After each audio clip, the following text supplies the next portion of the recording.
এবার তাহলে রামেন্দু মজুমদারকে কি বলবেন?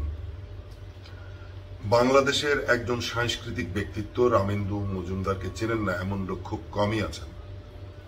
তিনি গতকাল এক সাক্ষাৎকারে, চ্যানেল আইয়ের সাক্ষাৎকার ছিল সেটি, তিনি প্রকাশ্যে বলেছেন, নির্দ্বিধায় বলেছেন যে এই আন্দোলনে যে সাধারণ মানুষ যুক্ত হয়েছে, শিক্ষক, অভিভাবক, আইনজীবীরা যে যুক্ত হয়েছেন, তার মানে হচ্ছে সাধারণ মানুষের যে একটা ইনভলভমেন্ট, তার প্রধান কারণ হচ্ছে শুধু কোটা ইস্যু নয়।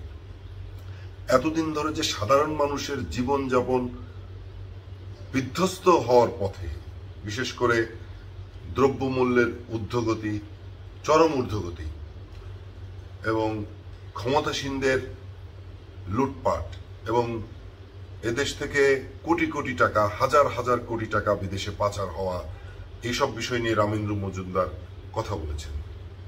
তাহলে কি এখন রামেন্দু মজুমদারকেও আমরা বলবো যে স্বাধীনতা বিরোধীদের পক্ষে কথা বলছেন?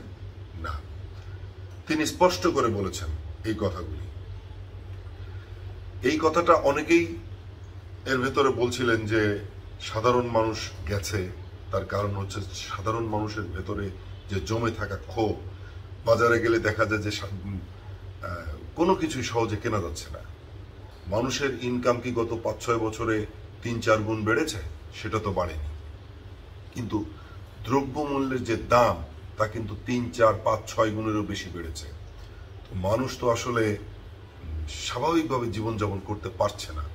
এইটার যে একটা ক্ষোভ, সেই ক্ষোভের কথা আসলে তারা কাকে বলবে, কিভাবে বলবে?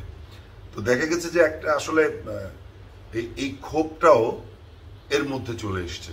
ছাত্রদের সাথে তারা যে যুক্ত হয়েছে, বিভিন্ন শ্রেণী পেশার মানুষ, তার পেছনের কারণ কিন্তু এগুলো একটা বিষয়, যেটি রামেন্দু মজুমদার সঠিকভাবে ব্যাখ্যা দিয়ে বলেছেন। দর্শক, ভিডিওটি খুবই ছোট, যারা দেখছেন তাদের জন্য অনেক শুভকামনা।